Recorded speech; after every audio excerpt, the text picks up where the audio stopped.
Hello everyone.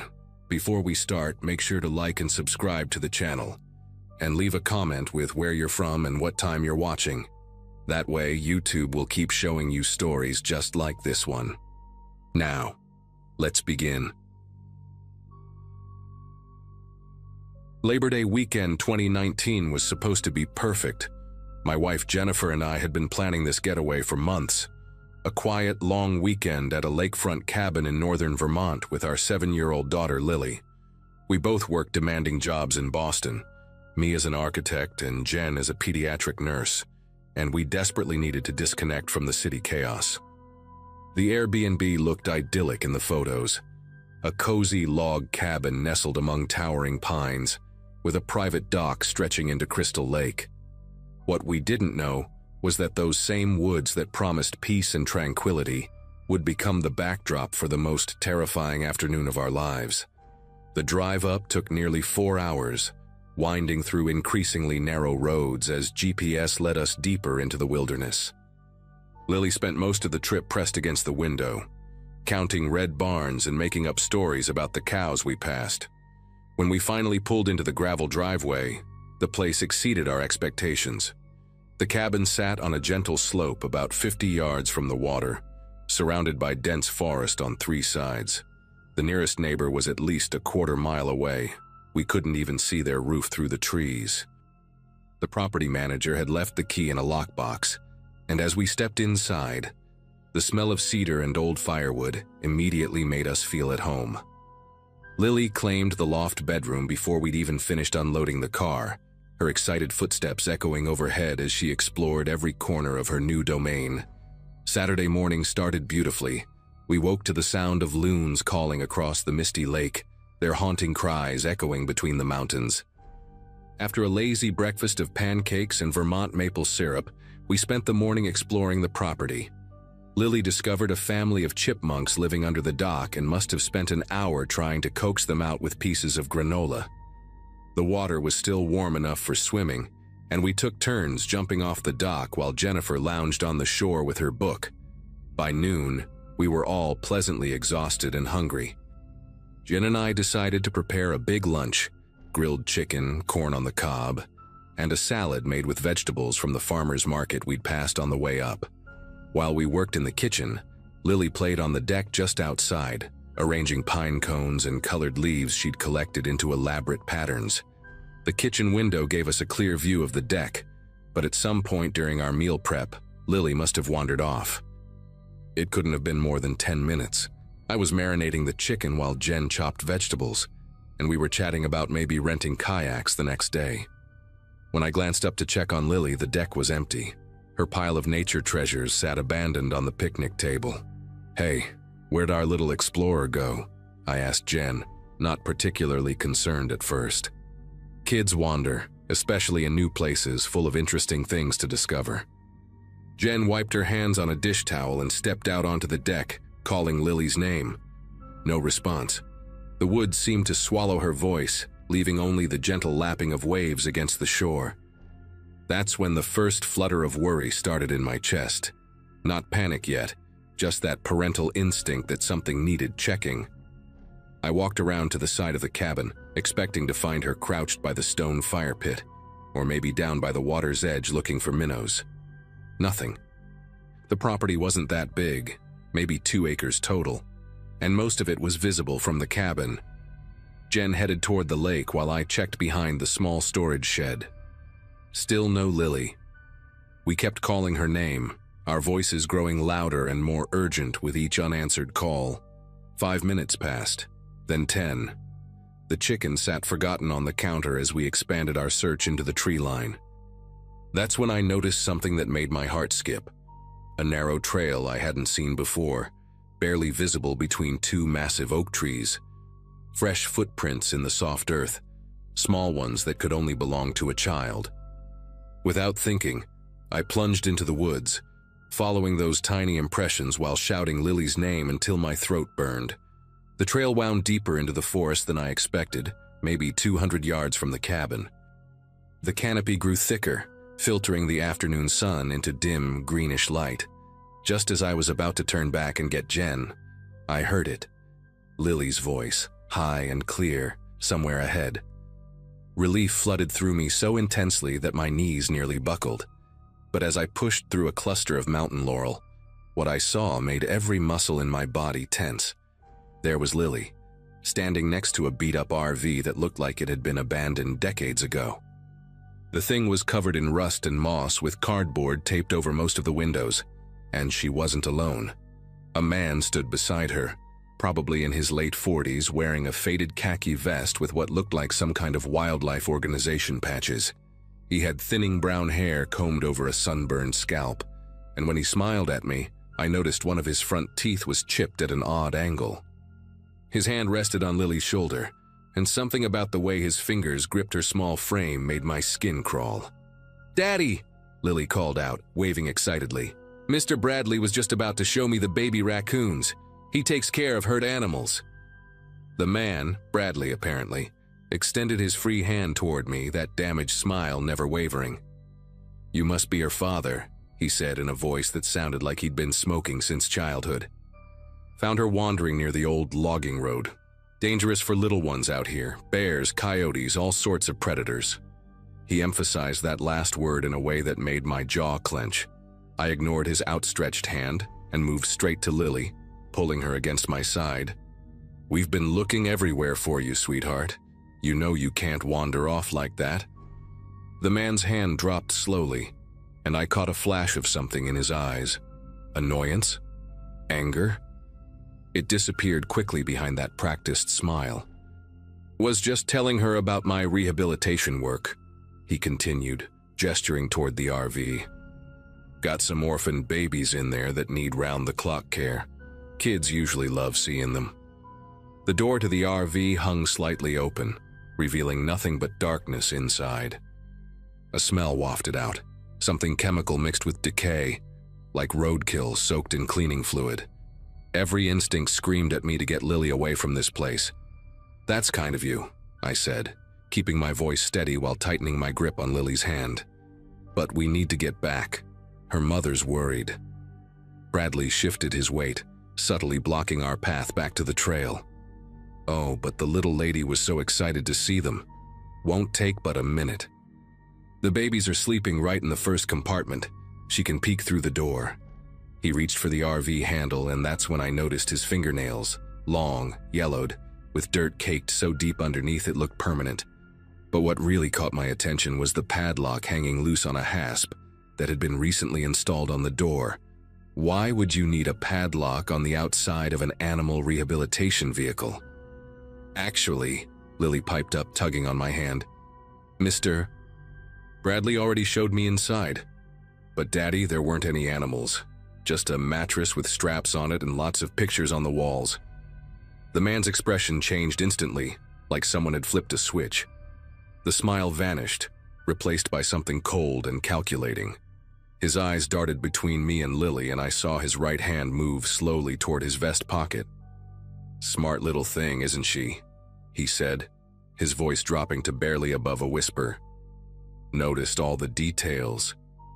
The photos are of the animals I've saved, of course, and the restraints are for when they're injured, need to keep them still for treatment." But Lily shook her head, her voice matter-of-fact in that way only children can manage. "No. They were pictures of kids. Other kids like me. Some were crying." The words hit me like ice water. I scooped Lily up in one motion, her small body tight against my chest, and started backing away from Bradley and his RV. He took a step forward, and that's when I heard it. Jennifer's voice calling both our names much closer than I expected. Maybe 100 feet away, getting louder. Bradley heard it too. His hand paused halfway to his pocket, and something like panic flashed across his features. "You should go," he said quickly, that fake smile returning but not reaching his eyes. "Wouldn't want to worry the missus." He moved aside, no longer blocking the path, but I could feel him watching us as I carried Lily back toward the trail. Just before we disappeared into the laurel bushes, I glanced back. He was still standing there, one hand on the RV door, the other now holding what looked like a Polaroid camera. The lens was pointed directly at us. I practically ran through the woods, branches scratching at my arms, Lily bouncing against my shoulder. When we burst out of the tree line, Jennifer was standing by the cabin, phone in hand, probably seconds away from calling 911. The next hour was a blur of packing, explaining to Jennifer what happened while keeping Lily distracted, and calling the police. 2 Vermont state troopers arrived within 40 minutes. Apparently, they took reports of suspicious individuals around children very seriously in these parts. I led them back to where I'd found the RV, but it was gone. Only tire tracks in the soft earth and the lingering chemical smell proved it had ever been there. One of the troopers, a young woman named Officer Kowalski, took Lily aside and gently asked her to describe everything she'd seen. My daughter, bless her heart, remembered details I'd missed in my panic. A toolbox full of zip ties and rope, air fresheners hanging everywhere, probably to mask other smells, and a stack of those instant cameras on a shelf. Most disturbing, she remembered seeing children's clothing in a plastic bin, different sizes, like a costume box but sad. The officers exchanged meaningful looks when she mentioned the photographs on the walls, how some showed kids at playgrounds or coming out of schools, taken from far away like someone was hiding. 3 days later, after we'd cut our trip short and returned to Boston, Officer Kowalski called with an update. They'd found the RV abandoned at a rest stop near the Canadian border. The man I'd described, who'd called himself Bradley, was actually Theodore Hutchins, wanted in 3 states for attempted child abduction and luring. He'd been using various aliases and posing as everything from a youth soccer coach to, apparently, a wildlife rehabilitator. The photographs Lily saw were his collection, potential targets he'd been stalking across New England. They found DNA from at least 4 children in that RV, though thankfully, all were located safe with their families. Hutchins himself was picked up trying to cross into Quebec 2 weeks later. During his arrest, they found multiple fake IDs, children's toys, and a journal detailing his plans. Our cabin, it turned out, was on a list of rental properties he'd been monitoring, specifically ones rented by families with young children. The police believed he'd been living in the woods nearby for weeks, waiting for the right opportunity. If Jennifer hadn't started calling for us when she did, if I hadn't decided to check that trail, if Lily hadn't been brave enough to tell me what she'd seen inside that RV, I still wake up sometimes in a cold sweat, thinking about all the ways that afternoon could have ended differently.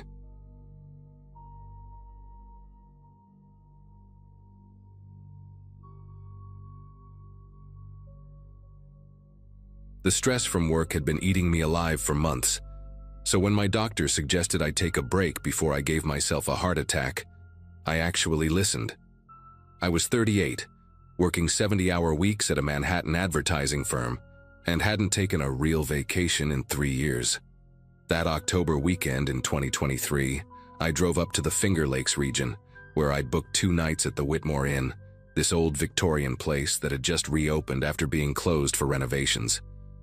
The website showed cozy rooms with antique furniture and promised a peaceful escape from modern life. I remember thinking how perfect it sounded.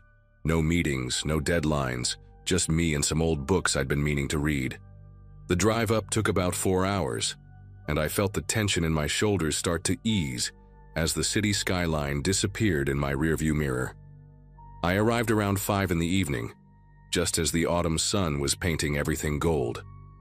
The inn sat on this huge property surrounded by maple trees, their leaves blazing orange and red.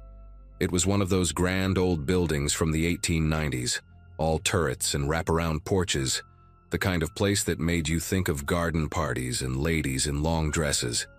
The parking lot was nearly empty, just my Toyota Camry and 2 other cars. When I walked into the lobby, the smell hit me first. Fresh paint mixed with something older, like wood polish and dust. The manager, a thin guy named Harold with glasses that kept sliding down his nose, checked me in with this nervous energy, explaining they'd only been open again for 2 weeks.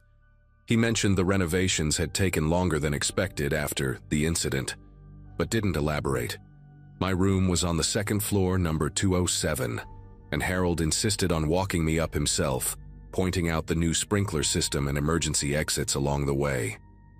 After Harold left me alone in my room, I unpacked and decided to explore the inn before dinner. The hallways were lined with burgundy carpet that muffled every footstep, and the walls held these ornate sconces that cast weird shadows. Everything felt too quiet, like the building was holding its breath. I made my way down to the dining room, which they'd converted into more of a casual lounge area with leather chairs and a bar in the corner. The walls were covered in framed photographs, old black and whites showing the inn throughout different decades. There were pictures of grand parties, staff lined up on the front steps, guests playing croquet on the lawn. But one photo caught my attention immediately. It showed the hotel staff from what looked like the 1970s, about 20 people in uniform standing in front of the main entrance. Someone had scratched out one face completely, leaving deep gouges in the glass and photo underneath. It was a woman in a maid's uniform, standing in the back row. You could still see her hands clasped in front of her, but where her face should have been was just violent scratches. I stood there staring at that photo longer than I should have, trying to figure out why someone would deface it like that. The scratches weren't neat or careful. They were angry, almost frantic, like someone had taken a key or a knife to it in a rage. The other faces in the photo were perfectly clear. The stern-looking manager with his arms crossed, the kitchen staff in their white uniforms, the groundskeepers holding rakes. But this one woman had been erased with such violence that it made my skin prickle.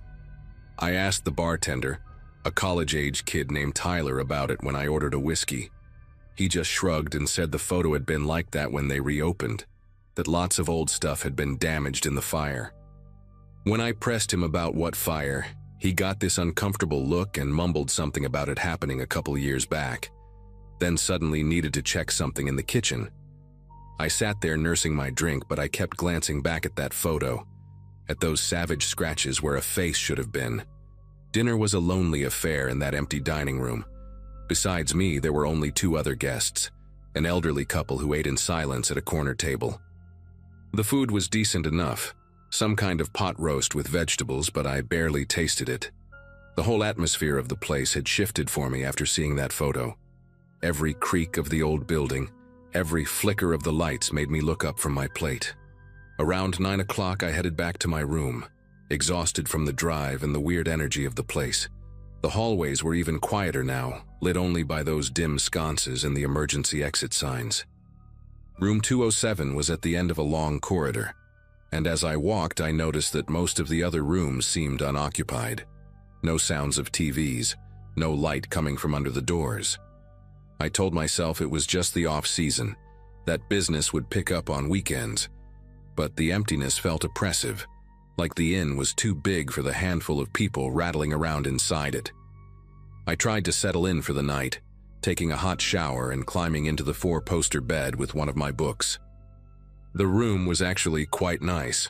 Restored hardwood floors, a working fireplace I didn't bother to light, and tall windows overlooking the grounds. But I couldn't concentrate on reading. Every few minutes, I'd hear something. Footsteps in the hallway that would stop right outside my door, the faint sound of a vacuum cleaner running somewhere above me, which seemed odd for 10 at night. Then, around 11:30, came the first knock. It was soft, almost hesitant, like someone wasn't sure they had the right room. I called out asking who it was, but got no response. I waited a minute, then got up and looked through the peephole. The hallway was empty, but I could see that the sconce directly across from my door was flickering, throwing shadows that danced on the burgundy wallpaper. I went back to bed, telling myself it was probably just Harold doing his rounds, checking on guests. The second knock came 20 minutes later, harder this time, more insistent. 3 sharp raps that made me jump. This time I didn't call out. I just crept to the door and pressed my eye to the peephole. What I saw made my breath catch in my throat. There was a woman standing in the hallway, but she was facing away from my door, just standing there in a maid's uniform. The uniform looked old-fashioned, not like something modern hotel staff would wear. It was gray with a white apron, the kind you'd see in old movies. Her hair was pinned up in this severe bun, and she stood perfectly still, like she was waiting for something. I watched her for what felt like minutes but was probably only seconds, waiting for her to move, to turn around, to do something. Then the flickering sconce went out completely, plunging that section of hallway into darkness. When it flickered back on a moment later, she was gone. Not walking away, not turning a corner, just gone, like she'd never been there at all. I didn't sleep much after that. Every time I started to drift off, I'd hear something new. The sound of keys jangling in the hallway, the squeak of a cleaning cart's wheels, that same vacuum cleaner running in the room above me. But it was the whispering that really got to me. It started around 2 in the morning, so faint I thought it might be the wind or the old radiator. But as I lay there in the dark, I could make out that it was definitely a voice, a woman's voice, speaking in these urgent, rushed sentences I couldn't quite understand. It seemed to be coming from inside the walls themselves, moving from one side of the room to the other. At one point, I turned on all the lights and actually pressed my ear to the wall, trying to make out what she was saying. The whispering stopped immediately, like whatever was making the sound knew I was listening. The silence that followed was somehow worse than the noise had been. I sat on the edge of the bed until dawn, fully dressed, my car keys in my hand, fighting the urge to just bolt from the room and drive back to the city right then. When the sun finally came up, I ventured out of my room, desperate for coffee and some kind of normal human interaction. The dining room was serving continental breakfast, and Harold was there, looking even more nervous than he had the day before. His hands shook as he poured coffee, and he kept glancing toward the hallway like he expected someone to walk in. I asked him point blank if they had any female staff working the night shift. The coffee pot slipped in his hand, spilling hot liquid across the white tablecloth. As he frantically mopped it up with napkins, he insisted that no, absolutely not. They only had 2 night employees, himself and a maintenance man named Jorge. When I described what I'd seen, his face went pale. He tried to laugh it off, suggesting I must have been dreaming, that old buildings play tricks on people, but his voice cracked on the words. Then he leaned in close, glancing around to make sure we were alone, and whispered that maybe I should consider checking out early. He'd waive the cancellation fee, no questions asked. The way he said it, urgent and scared, told me he knew exactly what I'd seen. I didn't need to be told twice. I went straight back to my room to pack, throwing my clothes into my suitcase without even folding them. But as I was zipping it up, I noticed something that made me stop cold. There were marks on my door, scratches in the wood that definitely hadn't been there the night before. They were concentrated around the lock and door handle, deep gouges like someone had been trying desperately to get in. Or maybe, I thought with a chill, trying to get out. I ran my fingers over them, and that's when I noticed the pattern. They weren't random. They formed letters carved roughly into the painted wood. L-E-T. Then a gap where the wood was too damaged to read, then O-U-T. Let out. Or maybe it had once said, let me out. I grabbed my suitcase and practically ran down the hallway, not caring how it looked. In the lobby, Harold already had my receipt ready, avoiding eye contact as he handed it over. As I was heading for the door, he called after me, his voice barely above a whisper. Room 207, he said. That's where it happened. We thought the renovations would fix it. I drove away from that place like the devil was chasing me, but I couldn't let it go. That afternoon, safe in my Manhattan apartment, I started digging online. It took some searching, but I finally found it. A small article in a local Finger Lakes newspaper from 2018. Historic Whitmore Inn damaged in fatal fire. The article was brief, but the details made my skin crawl. A maid named Dorothy Brennan had died in the blaze, trapped in a guest room on the 2nd floor. The fire had started in room 207 under suspicious circumstances, and Dorothy had been found inside, though she wasn't supposed to be there. The article mentioned an ongoing investigation into allegations that the inn's owner, Robert Whitmore, had been withholding wages and threatening to fire staff who complained. Dorothy had been one of the most vocal critics, organizing other employees to demand their back pay. The night of the fire, she'd supposedly been locked in room 207 after a confrontation with Whitmore. He claimed it was an accident, that he didn't know she was in there when he locked up for the night. The fire started 2 hours later. They found her body by the door, her fingers bloody from clawing at the wood. I've never been back to the Finger Lakes region, and I never will. Sometimes I still dream about that hallway, about the woman in the gray uniform standing with her back to me, waiting. I looked up Harold's name a few months later, just out of curiosity. He'd quit the Whitmore Inn just 2 weeks after my stay. The place closed again 6 months later, permanently this time. The last review I found online was from a woman who'd stayed in room 209, 2 doors down from where I'd been. She wrote about hearing a woman crying in the walls, about finding scratches on her door, about seeing a maid who vanished when the lights went out. But what really haunted me was her mention of the staff photo in the dining room. She said someone had scratched out a face so violently that the glass had cracked, and underneath the scratches, you could just make out a name tag that read Dorothy.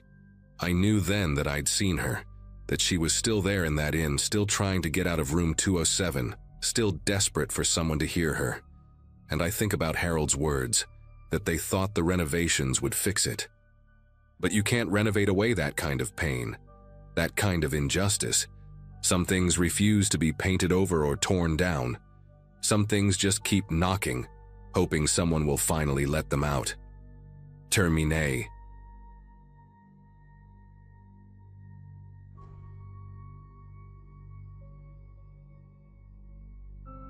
The summer of 2018 was supposed to be the beginning of everything for me and Allison. We'd just gotten married after dating for 4 years, and I'd saved up enough working construction to give her the honeymoon she deserved. She'd always dreamed of visiting wine country, talking about it constantly while we planned the wedding. So when I found this boutique vineyard estate up in Northern California, nestled between rolling hills covered in grapevines, I knew it was perfect. The place was called Blackwood Estate, family-owned for 3 generations according to their website. We arrived on a Tuesday afternoon, both of us giddy with excitement as we drove up the long gravel driveway lined with oak trees that must have been there for centuries. The estate was even more beautiful than the photos suggested. The main building was this stunning Mediterranean-style villa with terracotta tiles and ivy crawling up the walls. Our suite overlooked endless rows of grapevines that seemed to glow golden in the afternoon sun. Allison kept squeezing my hand and saying she couldn't believe we were actually there. The staff greeted us with champagne and fresh strawberries, and the owner himself, Mr. Blackwood, came out to welcome us personally. He was this dignified older gentleman with silver hair and kind eyes who told us about the estate's history while we sipped our drinks. Everything felt magical, like we'd stepped into a fairy tale. That first night we had dinner on our private balcony, watching the sunset paint the sky purple and orange while we talked about our future. The next few days passed in a blur of wine tastings, gourmet meals, and long walks through the vineyard. Allison was in heaven, taking notes on every wine we tried in this little leather journal she'd bought specifically for the trip. She'd always been the organized one in our relationship, documenting everything. The estate offered these intimate tasting sessions in their cellar, where they'd bring out vintages that weren't available to the public. We met other couples too, mostly older folks celebrating anniversaries, and everyone seemed genuinely happy to be there. But on our 4th day, Thursday evening, Allison started complaining about feeling queasy during dinner. She barely touched her food, which was unusual because she'd been raving about the chef's cooking since we arrived. I figured maybe she'd had too much wine during the afternoon tasting session. Friday morning she seemed better, so we went ahead with our scheduled activities. The estate was hosting this exclusive wine pairing event that evening, something they only did once a month for guests. There would be 7 courses, each paired with a different wine from their private collection.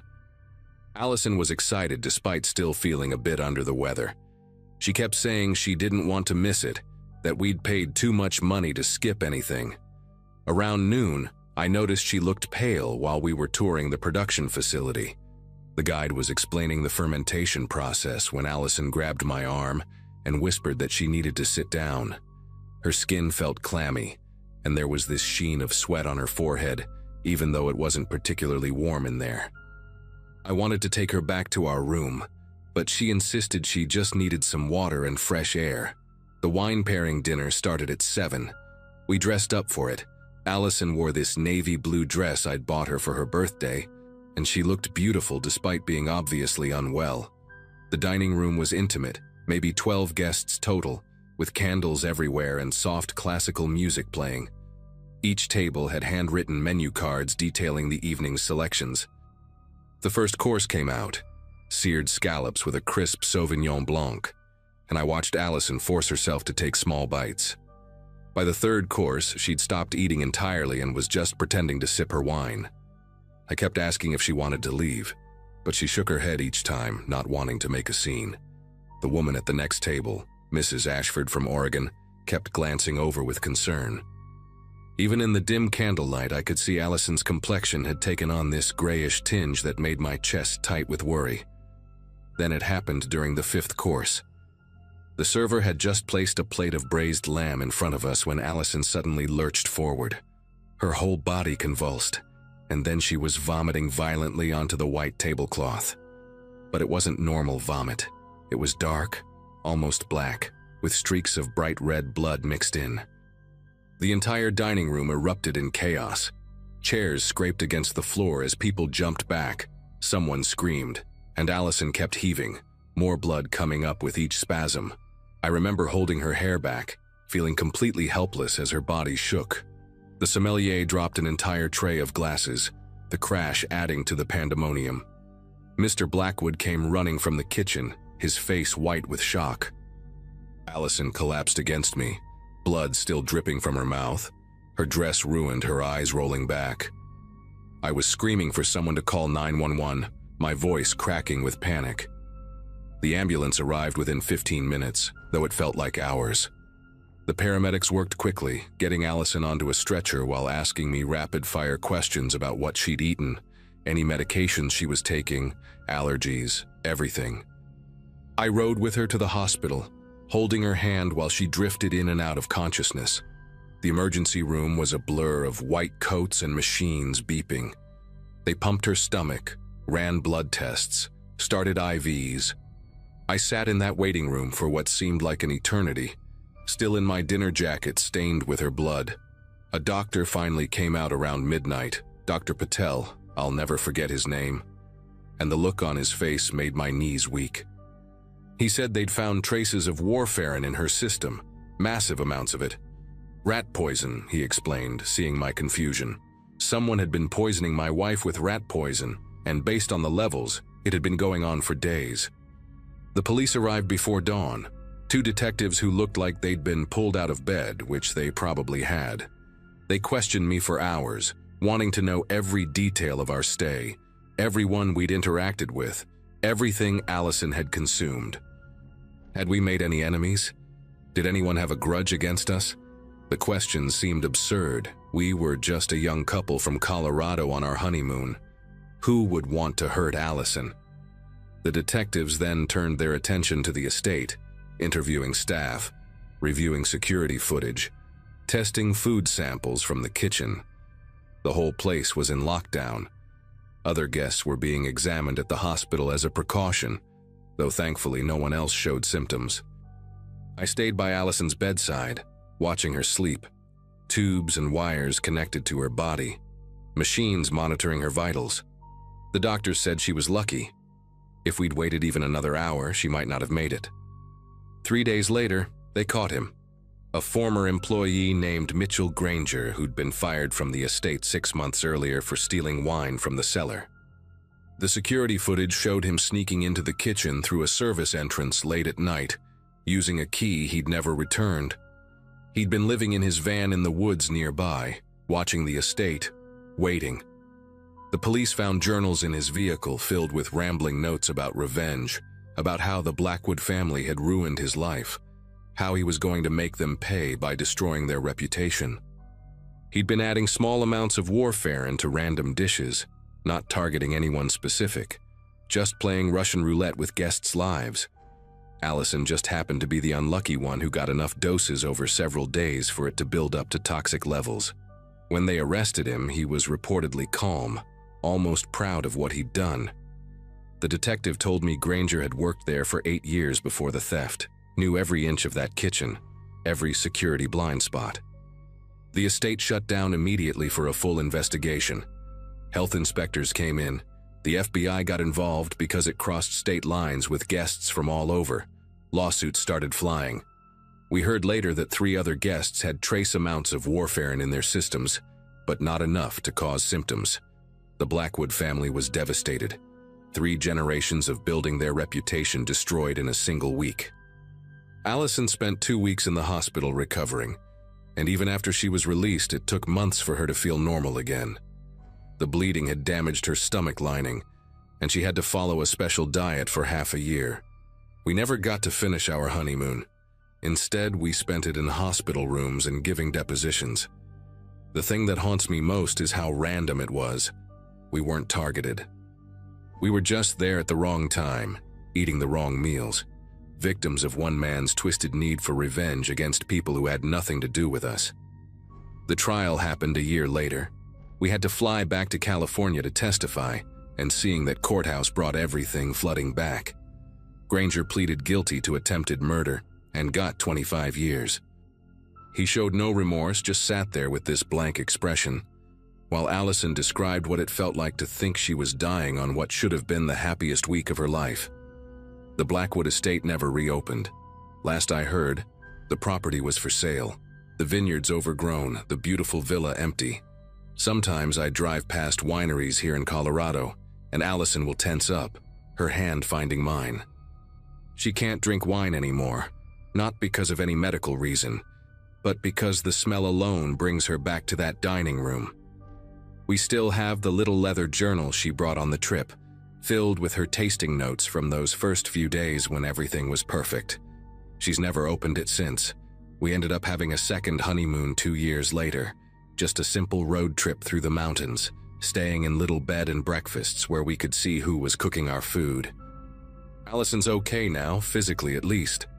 The doctors monitor her liver function yearly because of the warfarin damage, but she's healthy. We don't talk about it much, but sometimes I catch her reading news stories about food poisoning cases, her face tight with a fear I wish I could erase. What happened at Blackwood Estate taught us that horror doesn't always come from dark alleys or obvious threats. Sometimes it comes from a beautiful place where you're supposed to be safe, served on fine china with a wine pairing. We learn to be grateful for boring, uneventful meals, for trips where nothing happens worth remembering except being together. That's enough for us now.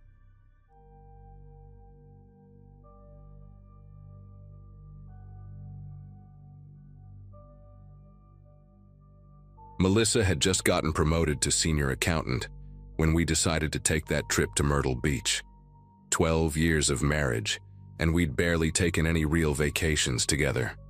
I was pulling double shifts at the hospital, she was drowning in spreadsheets, and we both knew we needed to get away before we burned out completely. We found this resort online. 3 stars, decent reviews, nothing special except for the ocean view rooms. Room 312 was ours, 3rd floor, with a tiny balcony where you could hear the waves at night if you really listened. The place had that particular smell all beach hotels have, a mix of chlorine, salt air, and whatever industrial strength cleaner they use on the carpets. The walls were thin enough that you could hear toilets flushing 2 rooms over, but we didn't care. We were just happy to be somewhere that wasn't home or work. Everything seemed normal that first day. We checked in around 3 in the afternoon, unpacked our stuff, and went straight down to the beach. The sand was hot enough to burn your feet, and the water was that perfect temperature where you don't want to get out. Other guests were scattered around, families with kids building sandcastles, couples walking hand in hand, the usual beach crowd. When we got back to our room that evening, sunburned and exhausted, I noticed the door to room 314 had a "Do Not Disturb" sign hanging from the handle. Didn't think much of it at the time. People go on vacation to relax, right? Maybe they were sleeping off jet lag or just wanted privacy. Melissa and I ordered room service, watched some terrible reality show on the tiny TV, and fell asleep to the sound of the air conditioner rattling. The next morning, that sign was still there. Same position, same angle, like nobody had touched it.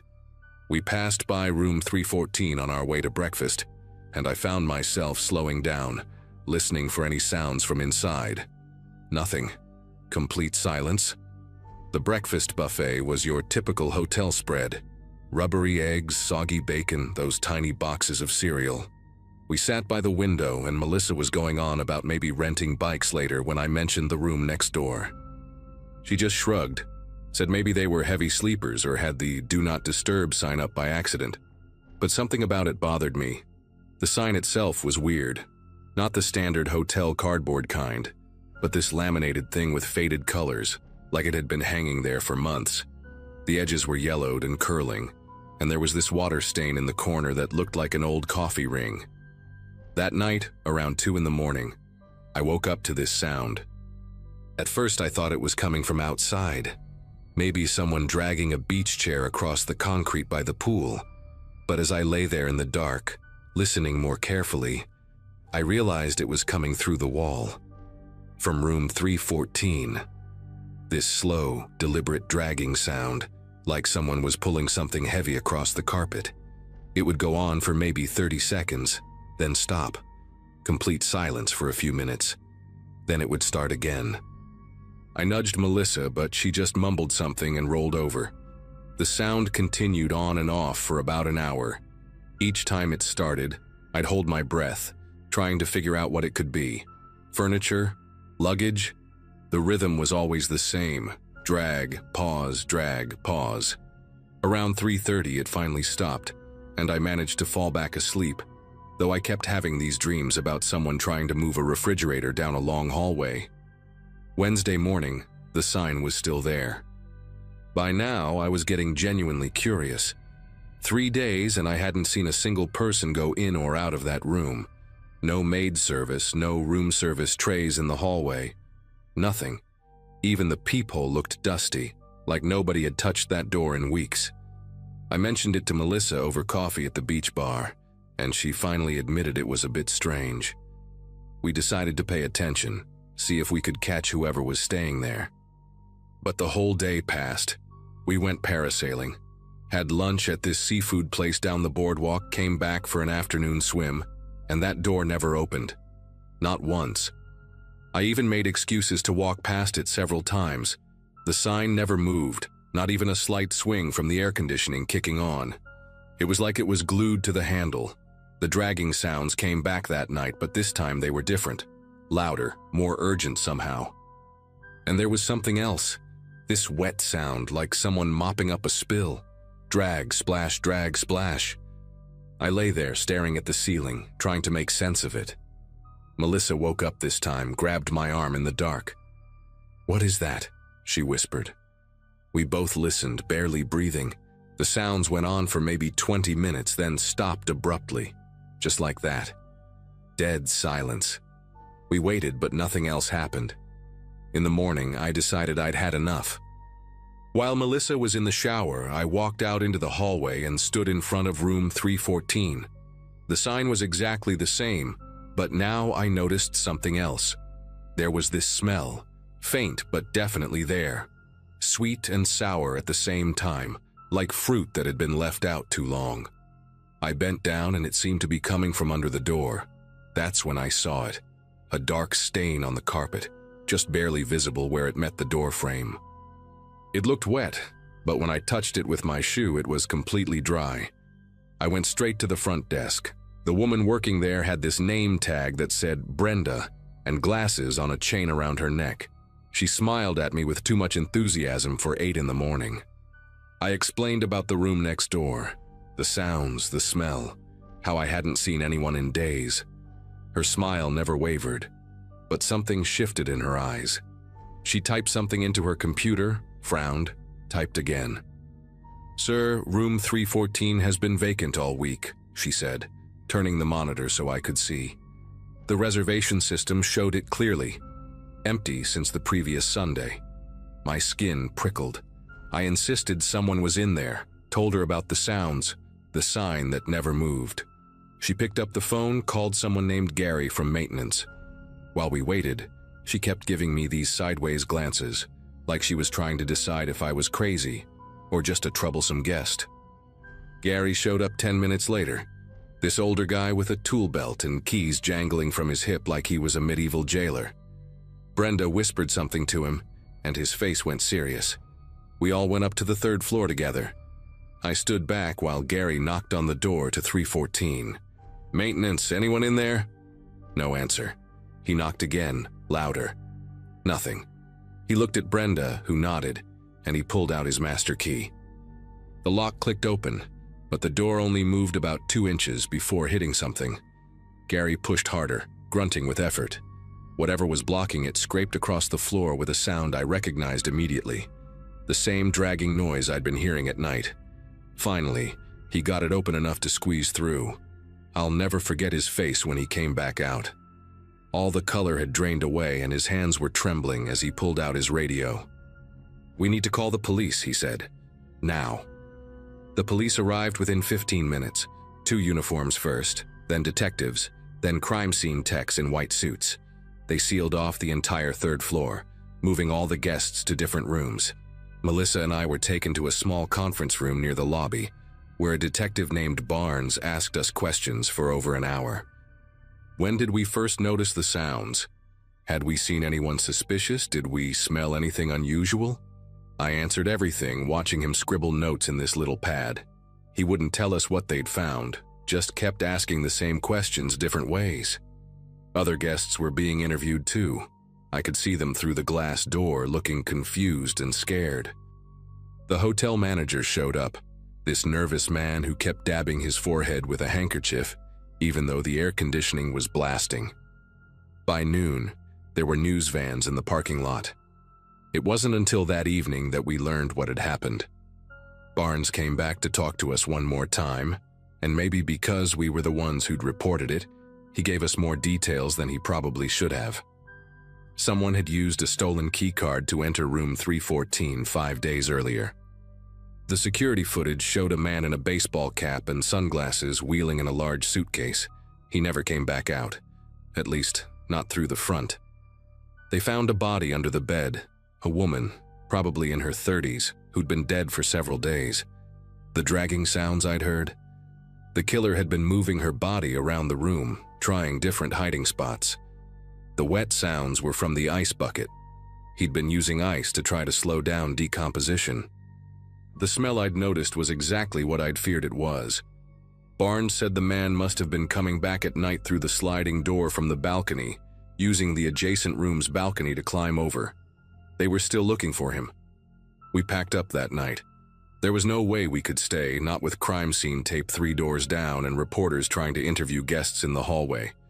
The hotel offered to comp our stay and put us up somewhere else, but we just wanted to go home. As we loaded our bags into the car, I kept glancing up at the 3rd floor. Room 314's curtains were drawn, but I could see the flash of camera equipment through the gaps. Melissa didn't say much during the drive back to Illinois. We both knew there was nothing to say that would make it better. She held my hand the whole way, squeezing it whenever we passed a hotel billboard on the interstate. The vacation we'd needed so badly had turned into something neither of us would ever forget, no matter how much we wanted to. They caught the guy 3 weeks later at a truck stop in Tennessee. His name was James Hoffman, and the woman was his ex-girlfriend who'd apparently threatened to expose some financial fraud he was involved in. He'd planned the whole thing for months, studying the hotel's routines, stealing the key card from a housekeeper's cart. What still haunts me is knowing he was there the whole time, just one room over, probably listening to us through the walls the same way I was listening to him. Sometimes I wake up at night thinking I hear that dragging sound, but it's just the ceiling fan or the cat walking around. Melissa and I still take vacations, but we stay in different places now. Rental houses, bed and breakfasts, anywhere but hotels. And whenever I see a "Do Not Disturb" sign that looks like it's been hanging too long, I remember that sweet, sour smell and the sound of Gary's voice when he came out of that room. Some things you just can't unsee, even if you never actually saw them.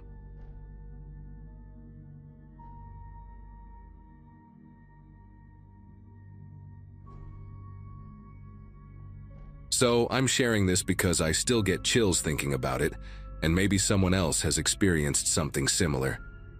I'm Amanda, 34, work as a graphic designer from home in Wisconsin. This whole thing happened last March during what was supposed to be my perfect solo getaway. I'd been going through a rough patch after my divorce was finalized, and my therapist suggested I take some time for myself. You know how it is. Working from home gets lonely, especially when you're trying to rebuild your life. I'd been browsing those vacation rental sites for weeks, looking for something quiet and secluded where I could just disconnect from everything. The mountains of North Carolina seemed perfect, far enough from my usual routine, but not so remote that I'd feel completely cut off from civilization. I needed space to think, to write in my journal, maybe do some hiking. Just me, some books, and hopefully some peace of mind. The cabin I found looked like something straight out of a Pinterest board, all wood beams and stone fireplace, perched on this hillside with huge windows overlooking the valley. The listing showed this cozy kitchen with exposed brick, a loft bedroom, and a wraparound deck where I could drink my morning coffee while watching the sunrise. The owner, some guy named Kevin, had great reviews and responded to my messages super quickly. The whole booking process was smooth as butter. He explained that the cabin had a keypad lock system, no physical keys to worry about losing or picking up from anyone. He'd send me the code a few days before my arrival.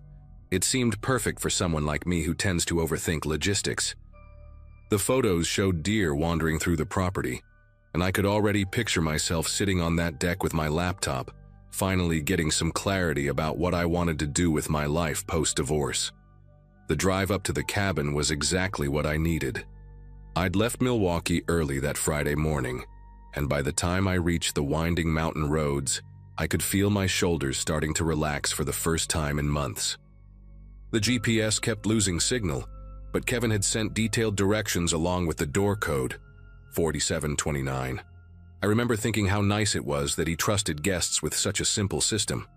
The cabin sat at the end of a gravel road, surrounded by towering pines and rhododendron bushes that were just starting to bloom. When I punched in the code and heard that satisfying click of the lock disengaging, I felt this wave of relief wash over me.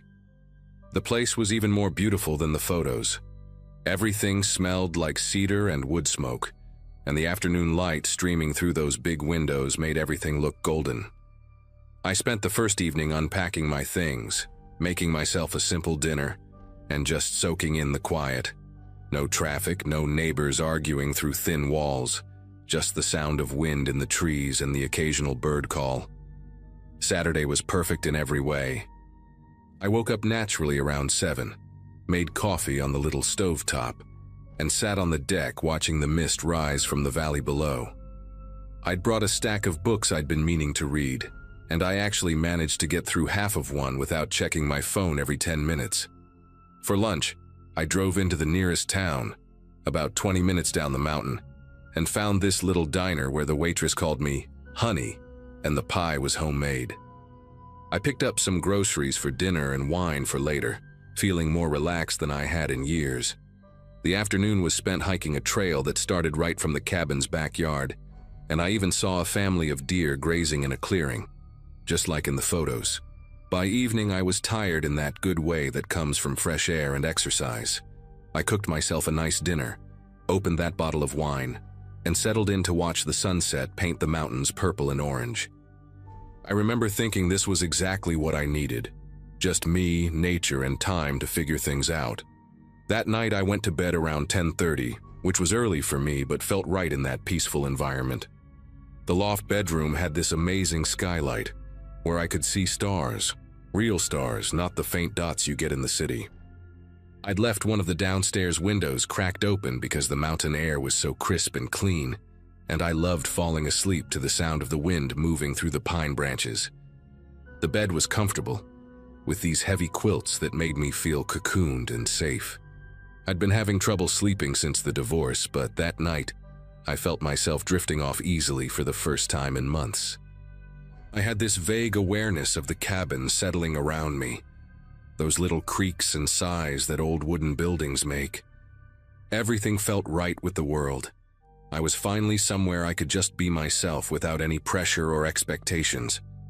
The wine had left me pleasantly drowsy, and I remember my last conscious thought being gratitude for finding such a perfect place to heal. Sunday night was when everything changed. I'd had another wonderful day, more hiking, more reading, a long phone call with my sister where I actually sounded happy for the first time in months.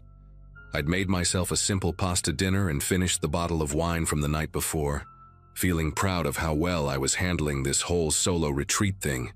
I went to bed around 11, maybe a little later, feeling that same peaceful tiredness from the night before.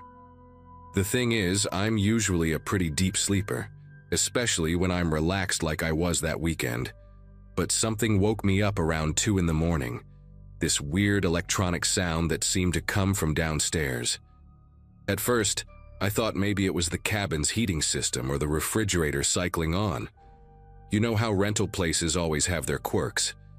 But then I heard it again, and it was distinctly different from the normal house sounds I'd gotten used to. It was a series of beeps, followed by a mechanical clicking noise that made my heart skip a beat. In my sleepy state, it took me a few seconds to realize what I was hearing, the sound of the keypad lock being activated. The moment that realization hit me, every muscle in my body went rigid. I lay there in the loft bed, staring at the ceiling, trying to convince myself I was mistaken. Maybe it was just a dream, or maybe Kevin had mentioned something about automatic systems that I'd forgotten. But then I heard the unmistakable sound of the front door opening, that particular squeak of the hinges that I'd noticed when I first arrived. My heart started pounding so hard I was sure whoever was down there would hear it. I wanted to call out, to ask who was there, but my voice seemed to have completely disappeared. The logical part of my brain was racing through possibilities. Maybe Kevin had forgotten to tell me about maintenance. Maybe there was some kind of emergency. But it was 2 in the morning, and every instinct I had was screaming that this wasn't right. I could hear soft footsteps now, deliberate and careful, moving across the hardwood floor downstairs. They weren't the heavy boots of a maintenance worker or the hurried steps of someone dealing with an emergency. These were quiet, almost sneaky footsteps, like someone trying not to wake me up. I forced myself to slip out of bed as quietly as possible, my bare feet hitting the cold wooden floor of the loft. The cabin's layout meant I could see part of the downstairs from the loft railing, but I'd have to creep forward to get a clear view. Every step felt like it was echoing through the whole building, even though I was trying to move like a ghost. The footsteps below had stopped, which somehow made everything worse. At least when I could hear them, I knew where the person was. Now they could be anywhere. I made it to the railing and slowly, carefully peered down into the main living area. The moonlight coming through those big windows cast everything in silver and shadow, making familiar furniture look strange and threatening. I could see the kitchen area, the stone fireplace, the couch where I'd been reading just hours before, but I couldn't see anyone. The footsteps started again, moving toward the kitchen, and I realized I needed to get to a better vantage point. The bathroom was at the top of the stairs, and its door had a small gap that would let me see into the kitchen without being visible myself. I crept toward the bathroom on trembling legs, each step taking forever as I tried to avoid the floorboards I'd noticed creaking during the day. The door was slightly ajar, and I positioned myself behind it, pressing my eye to the gap. From this angle, I had a clear view of the kitchen counter and the area near the back door. At first, I saw nothing but shadows and the faint outline of the appliances I'd been using all weekend. But then, a figure moved into my line of sight, and my entire world shifted. It was a man, medium height, wearing dark clothes that made him blend into the shadows. He wasn't rushing around or searching for something. He was just standing there, completely still, like he was listening. His posture was casual, almost comfortable, like he belonged there. What terrified me most was how familiar he seemed to be with the space. He moved around the kitchen island without bumping into anything, opened the refrigerator without fumbling for the handle, and I watched him take out the leftover pasta I'd made for dinner. He stood there eating it with his fingers straight from the container, like he was in his own home. The whole scene was so surreal and violating that I almost couldn't process it. This stranger was in what had been my safe space, eating my food. treating the place like it was his personal kitchen. I watched him finish the pasta, rinse the container in the sink, and put it back in the refrigerator, methodically, like he'd done this before. Then he did something that made my skin crawl. He walked over to the couch where I'd been reading and sat down in the exact spot where I'd spent the afternoon. He picked up my book, the one I'd left on the coffee table, and started flipping through it. Not reading, just turning pages like he was looking for something specific. The casual way he handled my personal belongings made me feel sick. After a few minutes, he set the book down exactly where he'd found it and stood up. I thought he was going to leave, and I was already planning how I'd barricade the door once he was gone. But instead, he walked toward the stairs, toward me, and I realized with growing horror that he might be planning to come up to the loft. I backed away from the bathroom door as quietly as possible, my heart hammering against my ribs. The thought of being trapped in the loft with this stranger coming up the stairs was unbearable. I could hear his footsteps on the first few steps, slow and deliberate, and I knew I had maybe 30 seconds before he reached the top. My phone was on the nightstand next to the bed, and I had to make a choice, try to grab it and call for help or find somewhere to hide. I chose the phone, tiptoeing across the loft as fast as I dared. My hands were shaking so badly I could barely unlock the screen, and when I saw I had no signal, I wanted to cry. The footsteps had stopped about halfway up the stairs, and I could hear him breathing. Just breathing. Like he was deciding what to do next. I clutched my phone anyway, thinking maybe I could use it as a weapon if I had to. Then suddenly the footsteps started going back down. I heard him walk across the living room, and a few seconds later, the front door opened and closed. Just like that, he was gone. I stayed hidden in the loft for what felt like hours, afraid to move, afraid to breathe too loudly. When the first hints of dawn started creeping through the skylight, I finally worked up the courage to check the house. Everything was exactly as I'd left it, except for the pasta container in the fridge and the slightly different position of my book. I drove straight to the nearest town and called the police from a diner, my voice shaking as I tried to explain what had happened. The officer who came to meet me was this older guy named Detective Morrison, who actually took me seriously. He followed me back to the cabin and found no signs of forced entry, which made sense since the person had used the keypad. When we called Kevin, the owner, he was genuinely shocked and confused, but then Detective Morrison had him check his rental records, and that's when we discovered the truth. The access code 4729 had been used for the same cabin 6 months earlier by a guest named Thomas Brennan. Kevin had forgotten to change the code between bookings, and somehow this Thomas guy had figured out the pattern or remembered it. The detective tracked him down. He lived about an hour away, and when they questioned him, he admitted he'd been coming back to the cabin periodically, treating it like his own personal retreat. He claimed he never meant to scare anyone, and only came when he thought the place was empty. They charged him with breaking and entering, but the whole thing still gives me chills. I never went back to that cabin, and I always ask about security protocols now when I book places. Some experiences change you, and that night definitely changed how safe I feel in unfamiliar places.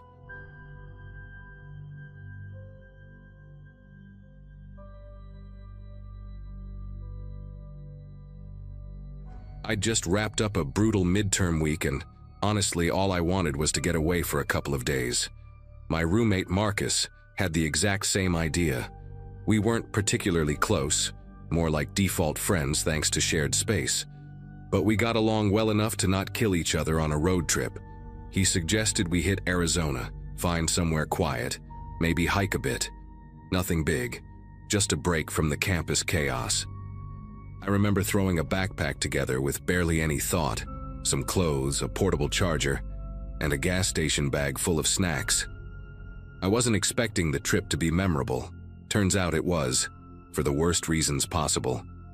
We didn't make any real plans, just drove west, letting the roads decide for us.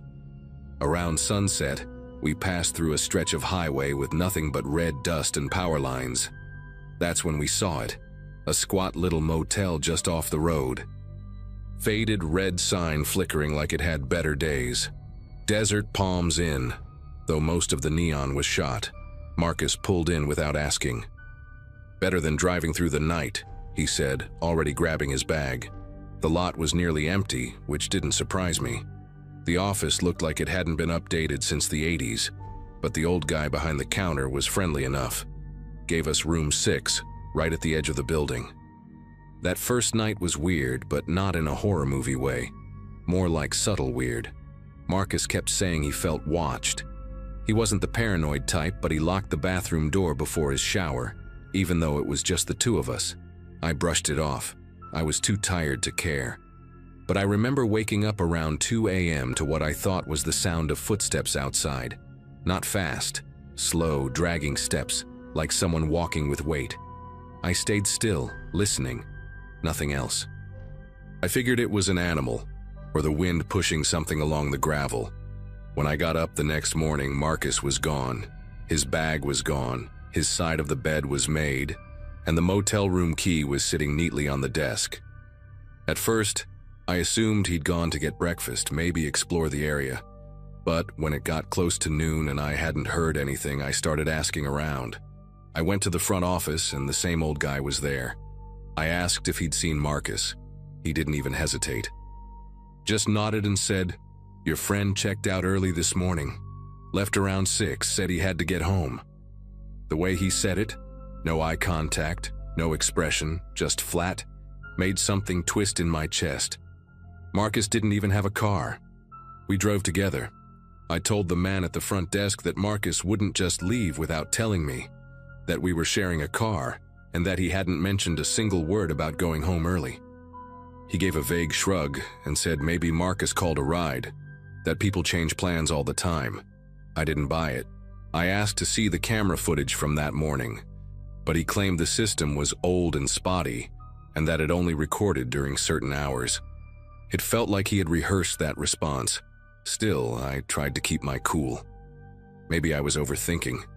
Maybe Marcus really did catch a ride or had some kind of emergency. But something about how quiet the place was, and how quickly the man shut the conversation down, stuck with me. I stayed one more night, mostly out of indecision. I figured if Marcus didn't text or call by morning, I'd go to the police. That second night was worse. I couldn't sleep. Around midnight, I heard a strange metallic rattling, like chains being dragged or a latch being tested. It came from somewhere behind the motel. When I peeked out the window, I noticed a shed I hadn't seen before. It was far enough from the building that you wouldn't notice it unless you were looking for it. A single bulb hung over the door, flickering, but I could make out the outline of someone standing near it, not moving, just there. The next morning, I packed up and drove straight to the nearest police station. I told them everything, how Marcus was gone, how the guy at the front desk acted, how weird the second night had been. I gave them the name of the motel, the room number, everything. They didn't say much at first. Took down the information, told me they'd look into it. I drove back to campus alone, trying to convince myself it was just a weird trip and that Marcus would show up eventually, pissed I made a fuss. But he never did. Days passed, then a week, then 2. His phone stayed off. His family filed a missing person report. It wasn't until almost a month later that I got a call from a detective. He asked me to come in. When I did, he told me, quietly, carefully, that Marcus wasn't the only person who had disappeared from that motel. Over the last year, at least 6 others had gone missing after checking in.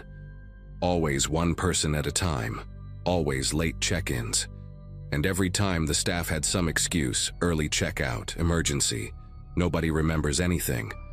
The motel had no digital system, and the cameras, disconnected months ago.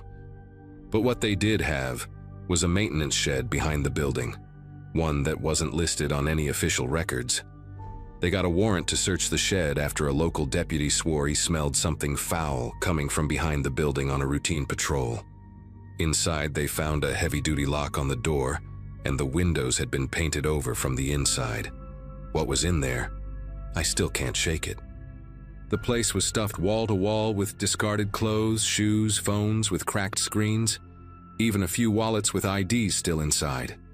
There were claw marks on the inside of the wooden walls, like someone had tried to get out. Worst of all, in the back corner, under a tarp and layers of insulation, they found human remains. Multiple sets, in varying stages of decomposition. One of the motel employees was arrested. He was younger than I expected, mid-30s, name was Craig Sullivan, and apparently he'd been working the night shifts for years. From what I heard, he admitted to escorting guests to the shed under the guise of a room upgrade or late-night maintenance. The terrifying part? The owner of the motel claimed he had no idea any of this was happening. Said Craig lived in one of the vacant units and kept to himself. No one questioned it. He'd been there long enough to blend in, to become part of the background, like a stain you forget's there until it starts to rot. Marcus's body was confirmed through dental records about 3 weeks later. They think he was killed the same night he went missing. Just like that, and someone I lived with, laughed with, shared meals with, gone. His family never spoke to me directly, and I don't blame them. I couldn't do anything to stop it. I didn't even hear it happen. The guilt sits in a quiet part of my mind, always waiting to creep in when it's dark and silent. I keep playing that night over and over, wondering what I missed, wondering if I should have opened that door when I heard the footsteps, if I could have seen the shed sooner. I haven't gone on a road trip since, can't even sleep in motels anymore. I book chain hotels, second floor only, check the locks twice, and even then, I don't sleep well. I still think about that man I saw outside the shed, the one who wasn't moving. Was it Craig? Was Marcus still alive at that moment? I'll never know. I've told this story to a few people over the years, but they always give me that look, like they're not sure if I'm exaggerating or just messed up from the trauma. I don't care anymore. If this post helps even one person think twice before staying somewhere sketchy, then it was worth writing. Just trust your gut. And if something doesn't sit right, leave. Don't wait for it to make sense.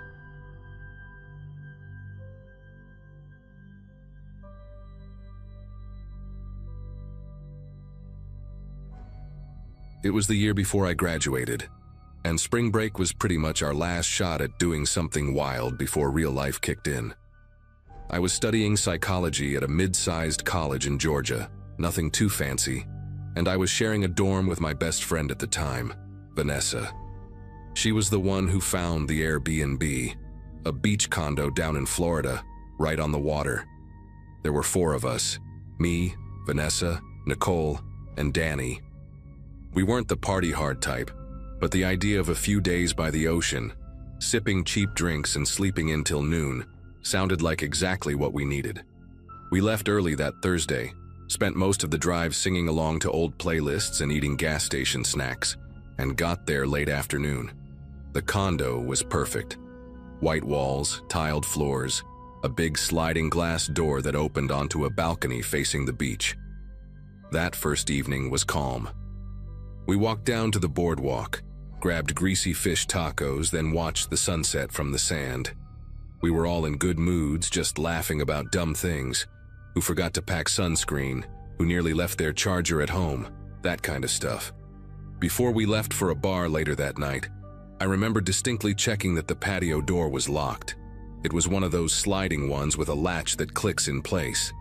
Vanessa double-checked it right after me, gave me a thumbs up.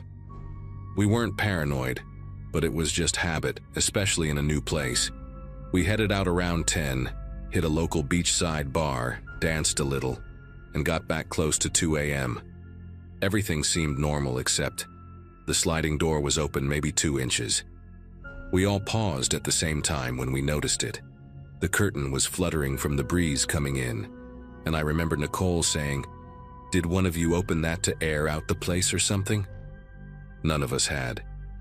And for a second, we just stood there kind of processing it. It wasn't open wide and nothing looked disturbed. Vanessa even walked over and pointed out that maybe it hadn't latched fully when we left.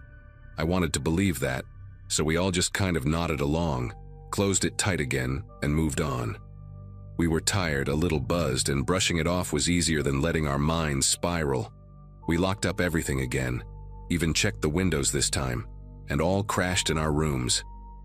The next morning, it was Danny who said something first. She came into the kitchen holding her suitcase with this confused look on her face. "Did any of you go through my stuff?" she asked. We all said no, of course not. Then she placed it on the counter and unzipped it. Half her clothes were missing, mostly smaller items like swimsuits and tank tops. She said it was zipped shut when she left, and now it was halfway open. At first, we joked it was probably stuffed under the bed, or she just forgot she took it out, but she insisted. She started searching everywhere. We all did. Nothing turned up. That's when I remembered something. The condo had one of those tiny security camera doorbells mounted near the entrance. It wasn't ours, but the app was still logged in on the condo's iPad. Vanessa grabbed the iPad and opened the app.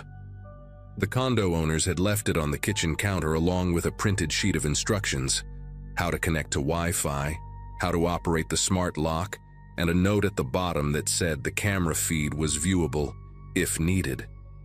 None of us had paid much attention to it until now.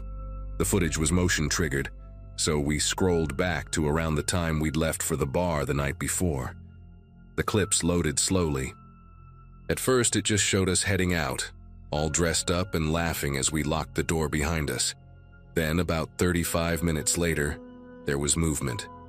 The clip was short. A tall man appeared on screen, stepping into the frame from the side like he'd been waiting just off camera. He wore a hoodie, dark jeans, and he moved calmly. Too calmly.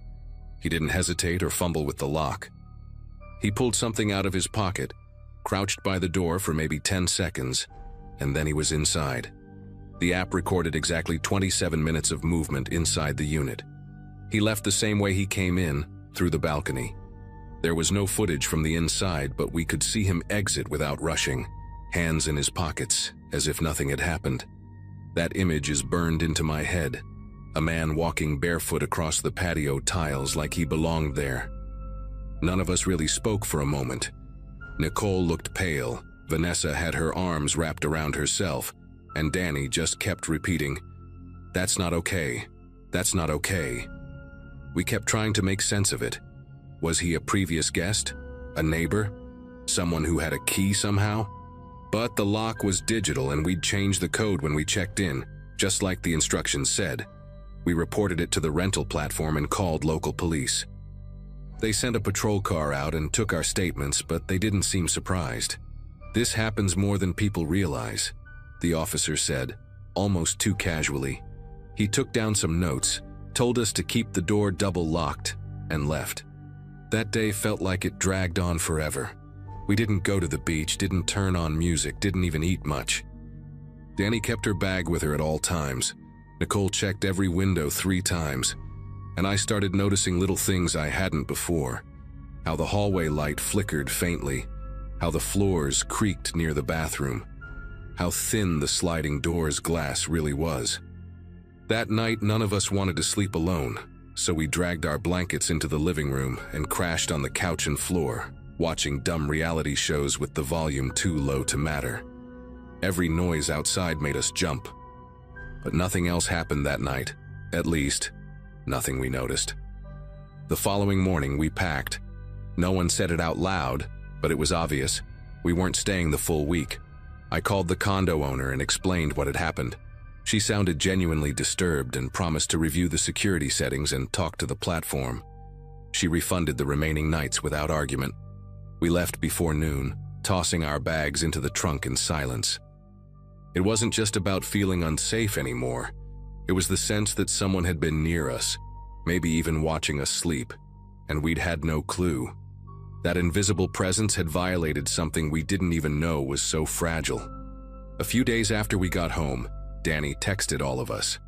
She said she found one of the swimsuits that had gone missing, folded neatly in the mailbox at her parents' house. No note, no explanation. It wasn't even mailed, just placed there. Her dad assumed it was a prank by a friend, but Danny was sure it had something to do with that night. She asked if any of us had gotten anything weird, but we hadn't, at least, not that we noticed. That detail messed with all of us. How would someone even know where she lived? None of us had posted about the trip publicly. The idea that whoever that man was might have followed us, or at least one of us, home, that was a whole new level of disturbing. To this day, we still bring it up sometimes when we catch up. None of us ever got any more answers. The police never called back. The rental platform said they escalated it, but nothing ever came of it. It became one of those stories that lives in the back of your head, waiting to bubble up when you check into a hotel or hear a strange noise behind a thin wall. I still lock every door and window twice now, sometimes 3 times. That spring break was supposed to be a memory of sun, drinks, and cheap fun, but instead it's just this shadow. A question we never got to ask.